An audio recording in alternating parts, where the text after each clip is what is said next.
দর্শক স্বাগত জানাচ্ছি জেডএসআরএম ইনসাইড পলিটিক্স। আপনাদের সাথে আছি আমি বাবু কামরুজ্জামান। রাজনীতি বিষয়ক নিয়মিত এই শোতে আমরা কথা বলি সমসাময়িক রাজনীতি নিয়ে, রাজনীতি অর্থনীতি নিয়ে।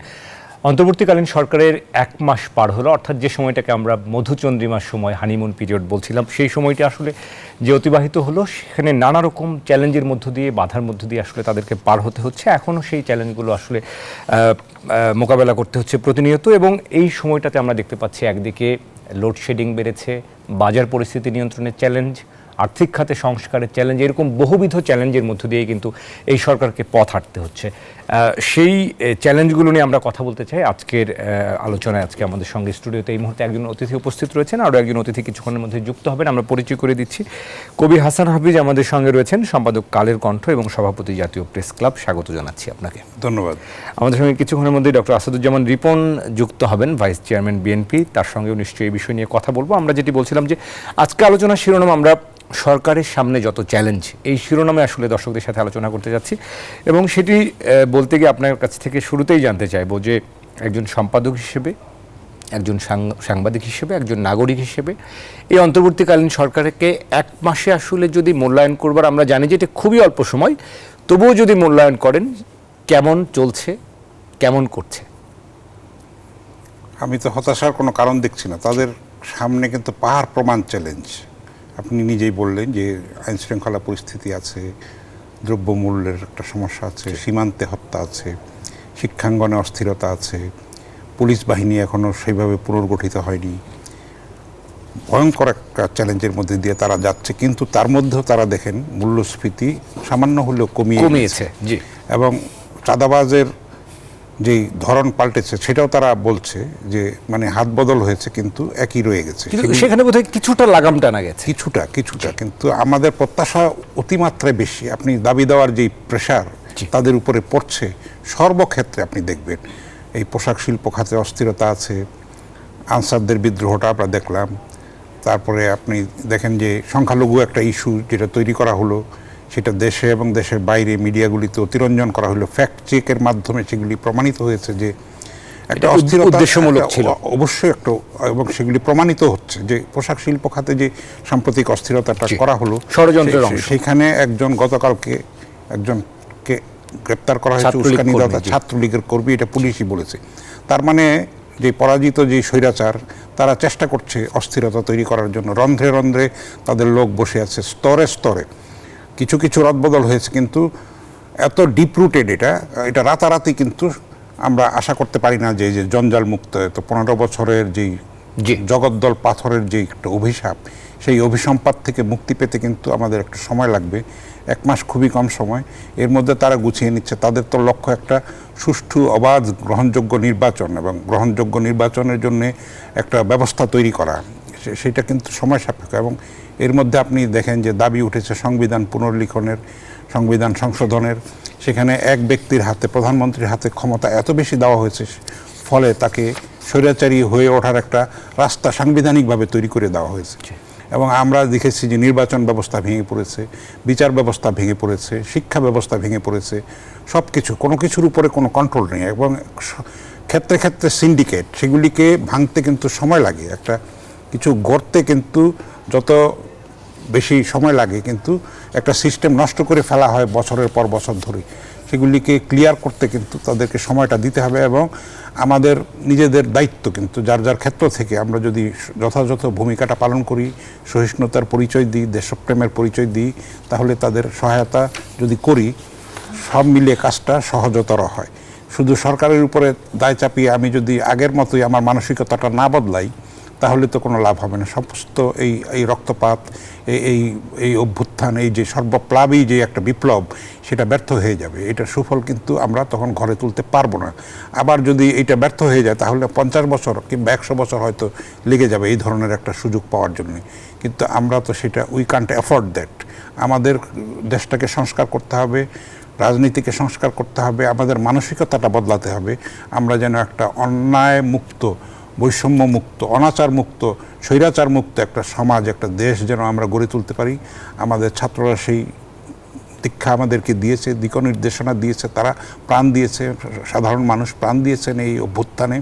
তাদেরকে তাদের যথাযথ বিচার করতে হবে এবং সেই স্বৈরাচারীদের চিহ্নিত করতে হবে, শনাক্ত করতে হবে এবং গ্রহণযোগ্য স্বচ্ছ একটা বিচার প্রক্রিয়ার মধ্যে দিয়ে তাদেরকে এই জবাবদিহির আওতায় আনতে হবে। নিশ্চয়ই নিশ্চয়ই। আমরা যেটি বলছিলেন আসলে আমাদের দীর্ঘমেয়াদে সুফল পেতে হলে সাময়িক কিছু অসুবিধা বোধহয় মেনে নিতে হবে। আপনি বিদ্যুৎ খাতে দেখেন অস্থিরতা তৈরি করা হচ্ছে, আদানি কিন্তু এর মধ্যে টাকা চেয়ে বসেছে, এবং এখানে কুইক রেন্টালের নামে যে কুইক অর্থ পাচার করা হয়েছে, হ্যাঁ, এবং দেশের সম্পদ পাচার করে দেওয়া হয়েছে, ফোকলা করে দেওয়া হয়েছে। আমাদের ডলার সংকটের পেছনে এটা একটা বড় কারণ, বিরাট বড় বিদ্যুৎ খাত। হ্যাঁ, বিদ্যুৎ খাত এবং সম্পদ পাচার হয়ে গেছে, আমাদের রিজার্ভ চুরি হয়ে গেছে, আমরা সেটার ব্যবস্থা নিতে পারিনি। এবং রাষ্ট্রের প্রধান কিন্তু এটা নেতৃত্ব দিয়েছেন, তিনি কিন্তু এই মন্ত্রণালয়ের দায়িত্বে ছিলেন। শেখ হাসিনা কিন্তু আমরা জানি যে তিনি মন্ত্রীর দায়িত্বে ছিলেন জ্বালানি মন্ত্রণালয়ের। সেই দুর্নীতি এবং স্বজনপ্রীতি এবং অন্যায় অবিচার, যেই প্রধানমন্ত্রী বলতে পারে যে আমার স্টাফের যে কোটি কোটি টাকার 400 কোটি হেলিকপ্টার ছাড়া চলে না, সেটার লজ্জা তো তারও দায়িত্ব তো তাকেও নিতে হবে। তার নলেজে তো ছিলই এটা। আপনি দেখেন এই দেশে 17টা গোয়েন্দা সংস্থা কাজ করে, সবার রিপোর্ট কিন্তু প্রধানমন্ত্রীর কাছে যায়। উনি এটা ইগনোর করেছেন, এগুলিকে লালন করেছেন, সেই অপরাধে তো তাকে দণ্ডিত হতে হবে, হুকুমের আসামি তাকে করতে হবে। উনি যেই ভাষায় কথা বলেছেন, কোনো রাষ্ট্রপ্রধান তো এইভাবে বলতে পারে না যে ডক্টর ইউনূসকে টুস করে পদ্মার পানিতে ফেলে দিতে হবে। এইটা কোনো ভাবে বলা যেতে পারে? কোনো দিক থেকে আসলে একটা চেয়ার থেকে এই ধরনের কথা তো খুবই অমানবিক এবং অগ্রহণযোগ্য এবং খুবই একটা আপত্তিকর বক্তব্য। সেগুলির প্রকৃতিই কিন্তু সেটা বদলা নিয়েছে। ডক্টর ইউনূসকে আমরা হেনস্থা করেছি, লাঞ্ছনা করেছি, কোর্টে কোর্টে ঘুরিয়েছি, এখন কিন্তু ছাত্র জনতা তাকে ভালোবেসে শ্রদ্ধার আসনে বসিয়েছে এবং আমরা আশা করব যে তার প্রচেষ্টা যেন ব্যর্থ না হয়। তার ব্যর্থতা মানে 18 কোটি মানুষের ব্যর্থতা। এখন এই চ্যালেঞ্জটা আছে, এটা শুধু এই সরকারের চ্যালেঞ্জ না, এটা পুরা জাতির চ্যালেঞ্জ। সেটাকে সাফল্যের সঙ্গে যদি আমরা মোকাবেলা করতে পারি, তাহলে অবশ্যই আমরা একটা আশার আলো অবশ্যই সামনে দেখতে পাবো। এবং আমরা যেটি, আপনি যে বার্তাটি দিলেন, আসলে আমাদের বোধহয় নিজেদেরও একটু ধৈর্যের পরিচয়, যেটি বারবারই আসলে বলছেন, আমাদের ধৈর্যের পরিচয়, প্রত্যাশা এত বেশি, অনেক বেশি প্রত্যাশা অন্তর্বর্তীকালীন সরকারে। কেননা আপনি যেটি বলছিলেন যে 15 বছর ধরে মানুষ আসলে অনেক বেশি নিষ্পেষিত, শোষিত, বঞ্চিত, যে কারণে মানুষের প্রত্যাশা আসলে রাতারাতি অনেক বেশি। এরপরেও যদি অগ্রাধিকারমূলক সংস্কারের কথা বলি, পরিবর্তনের কথা বলি, এই 1 মাসে সরকার কতটা চেষ্টা করেছে বলে মনে করেন? এবং সেখানে সাফল্য ব্যর্থতার মাপকাঠি হয়তো এখনই করার সুযোগ নেই, কিন্তু সেখানে রূপরেখা যেটির কথা বলা হচ্ছিল, সেটি আসলে কতখানি সুনির্দিষ্ট হলো আমাদের? সেটা তো তারা একটা রোডম্যাপ করছে, সেটা একটু সময় দিতে হবে, আর একটু সময় দিতে হবে, তখন তারা বলতে পারবে যে কবে নাগাদ নির্বাচন হবে। একটা যৌক্তিক সময় কিন্তু রাজনৈতিক দলগুলির সঙ্গে বৈঠকে তাদেরকে দেওয়া হয়েছে। তো 1 মাসে আমরা এটা কিছু তো আশা করাটা ঠিক নয়। আর দাবি দেওয়া তো রাতারাতি পূরণ করা হবে না, সম্ভব না কারো পক্ষেই, কারণ কারো হাতে তো আলাউদ্দিনের আশ্চর্য প্রদীপ নেই যে ঘষা দিলেই দৈত্য এসে সঙ্গে সঙ্গে তাৎক্ষণিকভাবে সমস্যার সমাধান করে দেবে। এটা সম্ভব না। আমাদের রিসোর্সও তো নষ্ট হয়েছে, অনেক পাচার হয়েছে, সম্পদ পাচার, সেগুলি ফেরত আনতে হবে। এর মধ্যে সরকার উদ্যোগও নিয়েছে। এর মধ্যে আপনি দেখেন গতকাল কানাডিয়ান হাইকমিশনার, আমাদের একজন হাইকমিশনার একজন উপদেষ্টার সঙ্গে দেখা করেছে। কানাডিয়ান হাইকমিশনার বলেছেন, তোমরা যদি সম্পদ ফেরত আনতে চাও আমাদেরকে প্রস্তাব আকারে দাও, আমরা হেল্প করব। এবং আমরা সম্পাদকরা কিন্তু প্রধান উপদেষ্টার সঙ্গে দেখা করেছিলাম গত 3 তারিখে।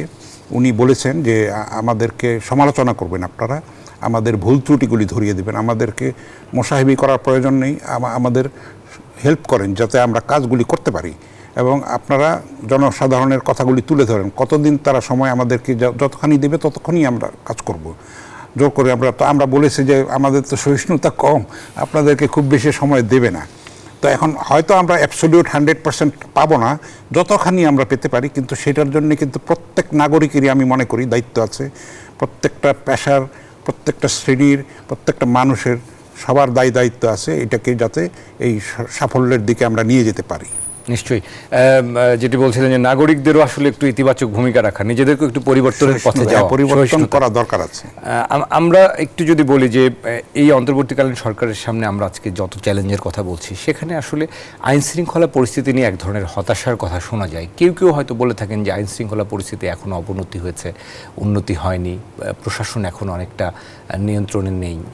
এই বিষয়টি আপনার না, উন্নতি তো অবশ্যই হয়েছে, এতটাও নেতিবাচকভাবে দেখাটা ঠিক না। আপনি দেখেন যে 5ই আগস্টের পরে কিন্তু গণডাকাতি হচ্ছিল এবং ছাত্ররা সেটা রুখে দিয়েছে, রাত ভর তারা পাহারা দিয়েছে, তাই না?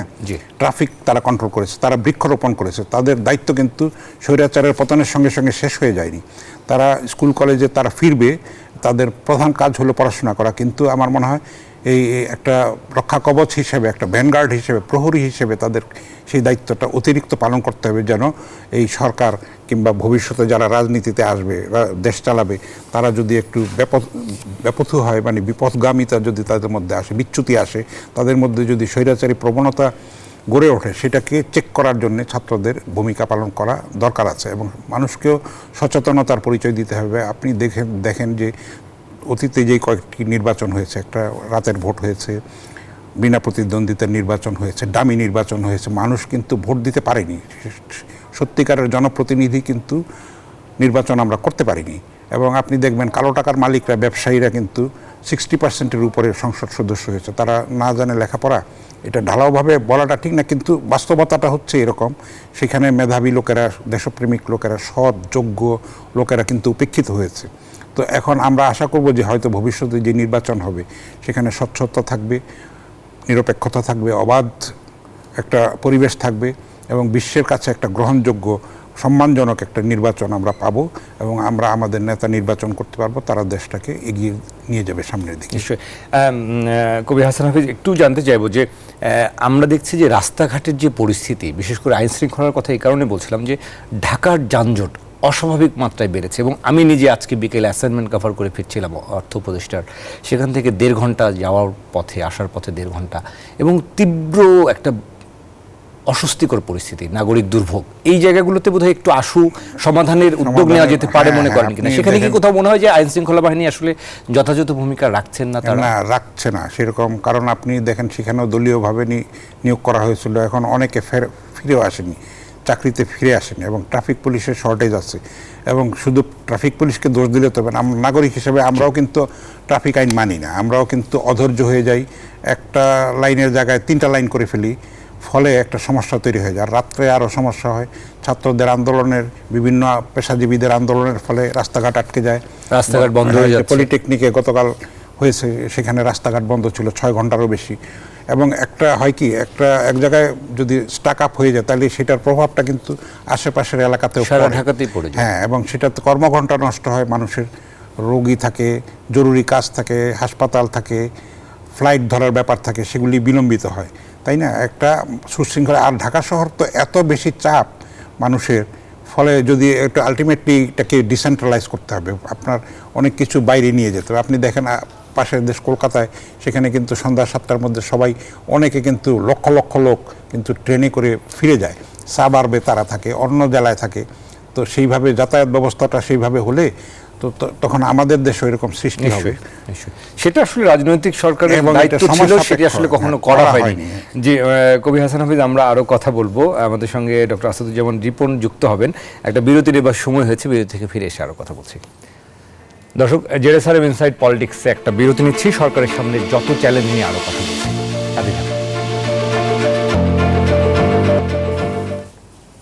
দর্শক, বিরতির পর আরও একবার স্বাগত। জেডএসআরএম ইনসাইড পলিটিক্সে আমরা কথা বলছি সরকারের সামনে যত চ্যালেঞ্জ, এই শিরোনামে আমাদের সঙ্গে স্টুডিওতে রয়েছেন কবি হাসান হাফিজ, সম্পাদক কালের কণ্ঠ এবং সভাপতি জাতীয় প্রেস ক্লাব। আরও একবার স্বাগত জানাচ্ছি আপনাকে।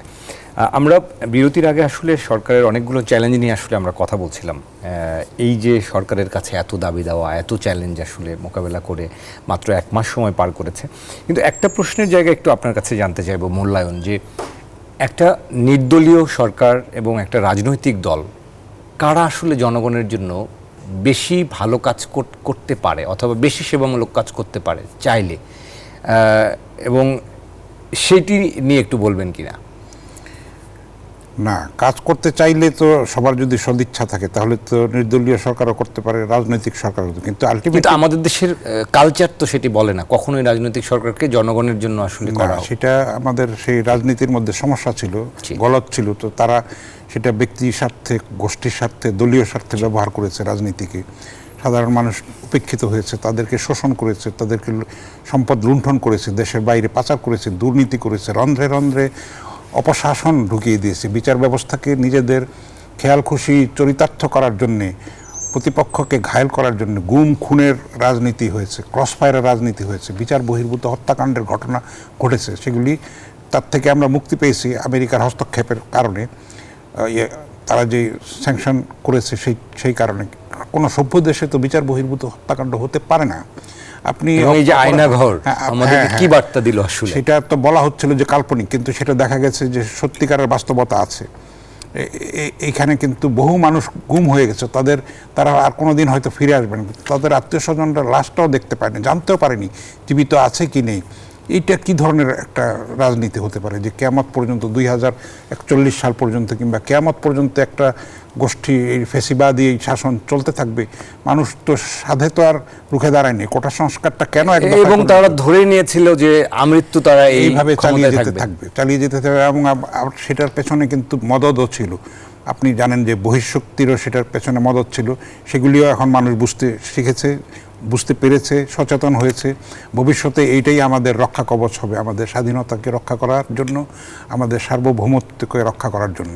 আপনি দেখেন যে এই নিকট অতীতে 2টা সীমান্তে হত্যার ঘটনা ঘটলো, এটা তো কোনোভাবে গ্রহণযোগ্য না, কোনোভাবে এটা গ্রহণযোগ্য না। এটার ব্যাপারে বাংলাদেশ কিন্তু সোচ্চার, সেইভাবে কিন্তু ভারত জবাব দিচ্ছে না। আমরা জানি যে ভারতের সঙ্গে চীনেরও সীমান্ত আছে, সেখানে তারা সীমান্ত হত্যা করে দেখুক না কি রেজাল্টটা পায়।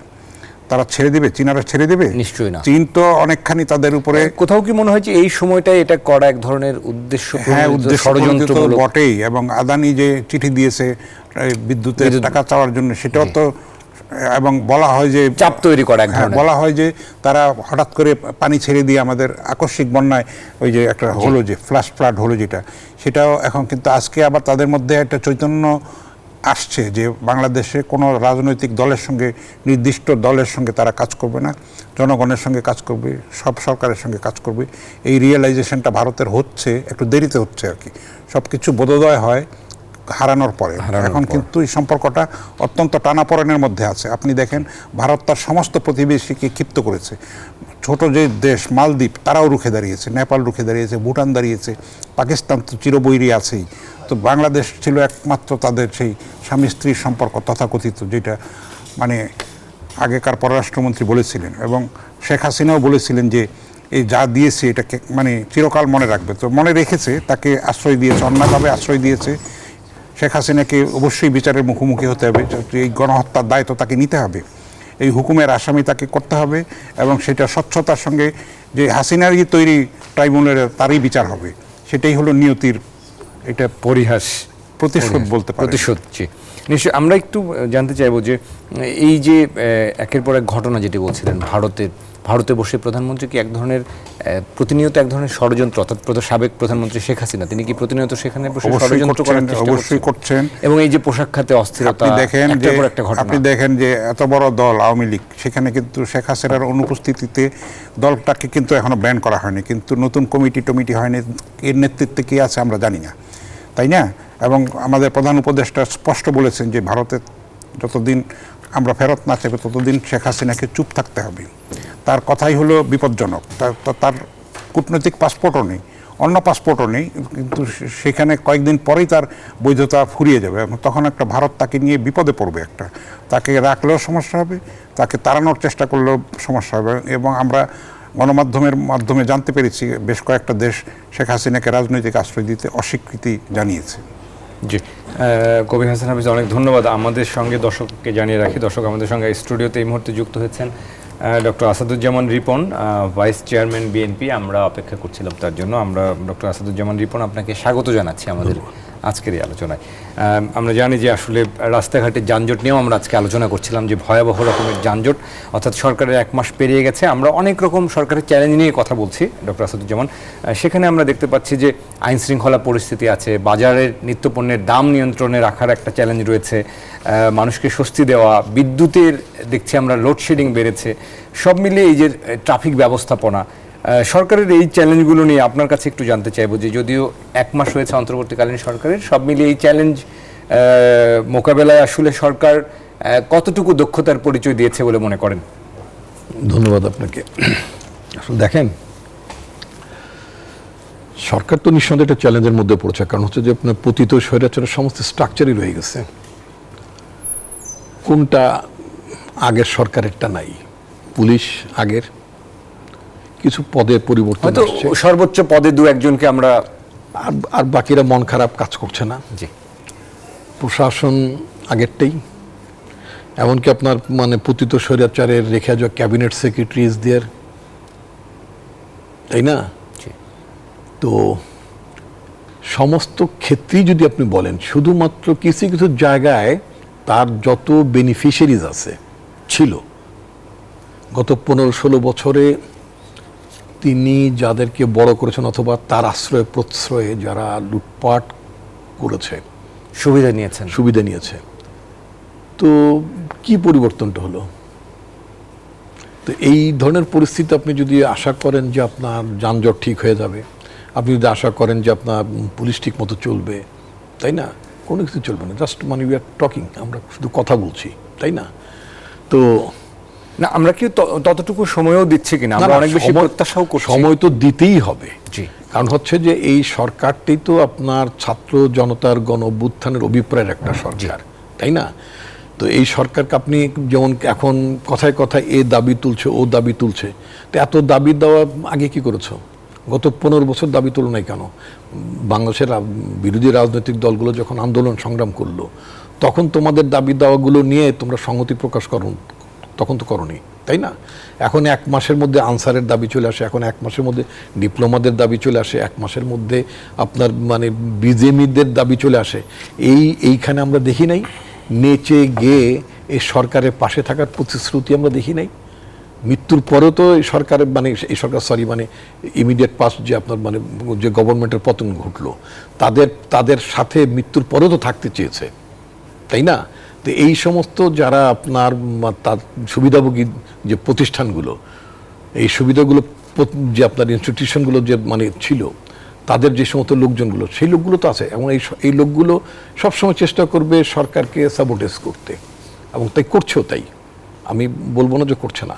এখন আপনি দেখবেন যে গৌতম আদানি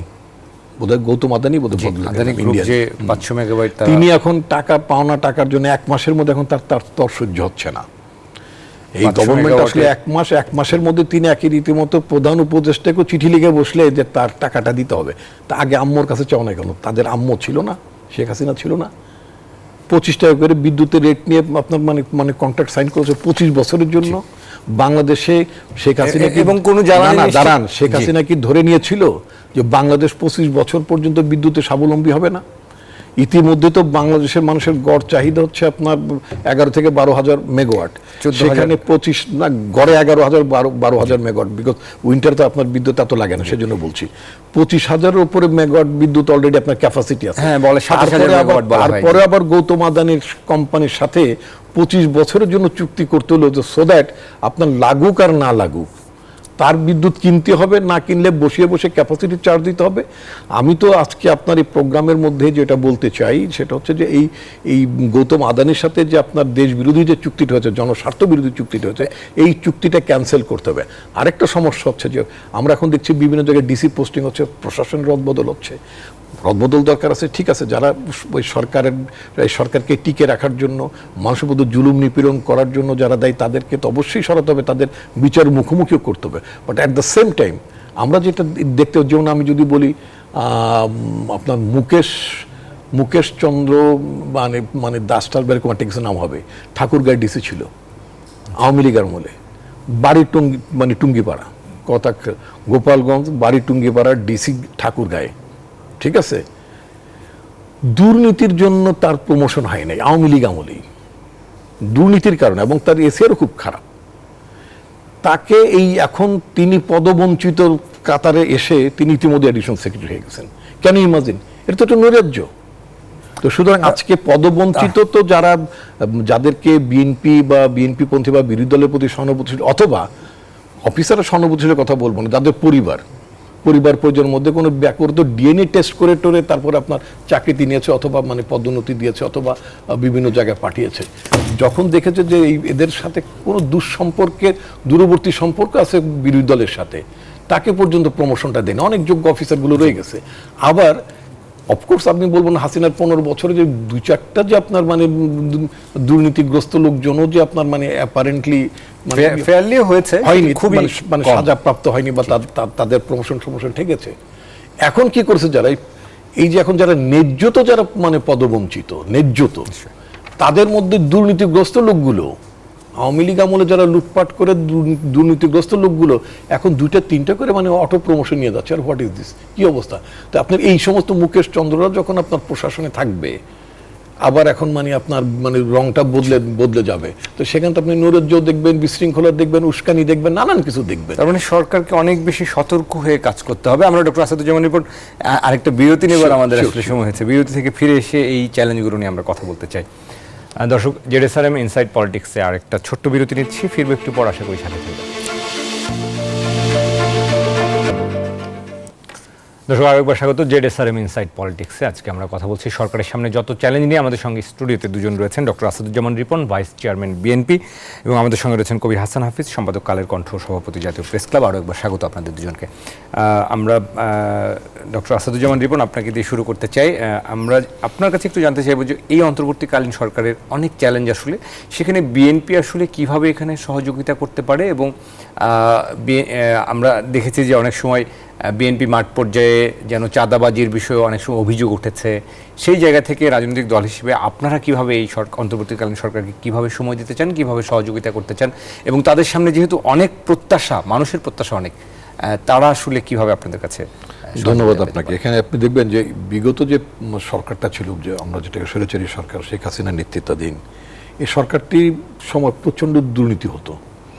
তখন এই কথা উঠলেই তারা বলতো যে দুর্নীতির বিরুদ্ধে জিরো টলারেন্স। এই শব্দ দুটোকে অনেক মন্ত্রীরা বলতেন, শব্দ দুটোকে শেখ হাসিনা নিজেও বলতেন, শব্দ দুটোকে পচিয়ে ফেলেছিল। আমরা কিন্তু এটা কোনো কথার কথা বলি না, আমাদের কাছে এটা কোনো কথার কথা না। আমাদের দলের নাম ভাঙি অথবা দলের একেবারেই তৃণমূল পর্যায়ের অনেক নিচের পর্যায়ে কেউ কেউ হয়তো বলবো না, নিশ্চয়ই আপনার মানে কেউ না কেউ হয়তো সুযোগ নিচ্ছেন, সে কিছু কোনো ক্ষেত্রে হয়তো তারা অতি উৎসাহী হয়ে তারা কোনো অপরাধের সংশ্লিষ্ট হয়ে গিয়েছিলেন এই সমস্ত ক্ষেত্রে।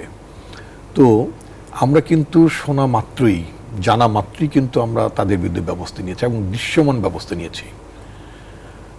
বহিষ্কার করা হয়েছে, এবং পার্টির মধ্যে একেবারেই পার্টিতে সমালোচনার জন্ম দিতে পারে এমন সমস্ত point, standing committee member, joint secretary থেকে শুরু করে সাংগঠনিক সম্পাদক লেভেল থেকে শুরু করে আর কি চান, মানে এগুলো সবই তো মানে অত্যন্ত একটা পার্টির অর্গানোগ্রাম, অনেক গুরুত্বপূর্ণ স্তরগুলো, এগুলো সেক্ষেত্রেও কিন্তু আপনার পার্টি ব্যবস্থা নিয়েছে, শোকজ করেছে তাদের বিরুদ্ধে, অনেকের বিরুদ্ধে পদ স্থগিত করে দিয়েছে, কারুর তাই না, কাউকে বহিষ্কার করা, দলীয় কর্মীদের কাছে এটা তো একটা এইটাই তো একটা বার্তা যে অন্যায় অপকর্ম করলে কাউকে ছাড় দেওয়া হবে না। আমাদের পার্টির অ্যাক্টিং চেয়ারম্যান তারেক রহমান একেবারেই সারা বাংলাদেশে প্রতিটি বিভাগের একেবারে তৃণমূল পর্যায়ের মানে ইউনিয়ন পর্যায়ের মানে নেতার থেকে শুরু করে উনি অ্যাড্রেস করেছেন। লাস্ট প্রোগ্রামটা আমরা সাম আপ করলাম ঢাকা ডিভিশনে গত কয়েকদিন আগে, সেখানে আমাদের প্রায় 12,000 তৃণমূলের নেতাকর্মী সংযুক্ত ছিলেন।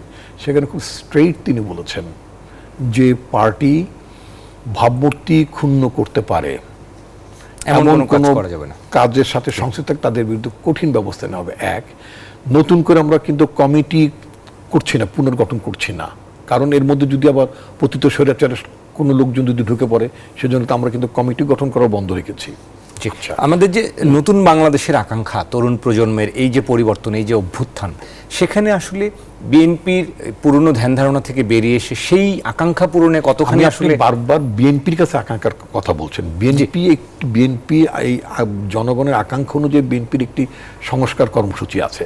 আমরা চাই যে বাংলাদেশটা তো লুটপাটের মানে উর্বর ক্ষেত্র ছিল, তো এই ক্ষেত্রে তো এই লুটপাটের উর্বর ক্ষেত্রের সাথে আপনার কতগুলো আপনার নেক্সাস জড়িত থাকে।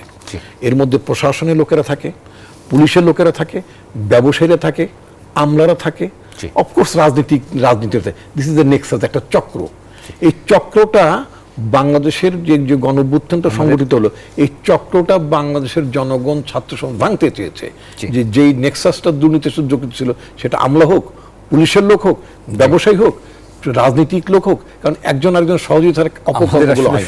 এই নেক্সাসটা ভাঙাটাই হচ্ছে আমাদের মূল লক্ষ্য। জি, অনেক ধন্যবাদ। আমরা কবি হাসান হাফিজ, সময় শেষ, 1 মিনিট সময় আছে আমাদের হাতে। শেষ মন্তব্য নিতে চাই আপনার কাছে, শেষ কথা। না, আমরা কিন্তু সংস্কারের লক্ষ্যটা দেখছি, মানে রাজনীতি ক্ষেত্রে আমরা সংস্কার দেখছি, যেটা উনি বললেন গুণগত পরিবর্তন কিন্তু আমরা কিছু দেখছি। ফলে আমাদের একটু ধৈর্যশীল হতে হবে এবং সহিষ্ণু হতে হবে। এই সরকারকে যৌক্তিক সময় দিতে হবে, তারপরেই আমরা প্রত্যাশা পূরণের পথে এগিয়ে যেতে পারব। অনেক ধন্যবাদ জানাই কবি হাসান হাফেজ এবং ডক্টর আসাদুজ্জামান রিপন, আপনাদের দুজনকে আমাদেরকে সময় দেওয়ার জন্য। দর্শক, জেডএসআরএম ইনসাইড পলিটিক্স আজকের মতো শেষ করব। আশা করব যে নতুন বাংলাদেশের যে আকাঙ্ক্ষা, সেটি আসলে এই তরুণ প্রজন্মের হাত ধরে, অন্তর্বর্তীকালীন সরকারের ধরে সেই পথে আমরা এগিয়ে যাব, সেই প্রত্যাশা আজকের মতো বিদায় নিচ্ছি। আপনারা ভালো থাকুন, সুস্থ থাকুন, নিরাপদে থাকুন।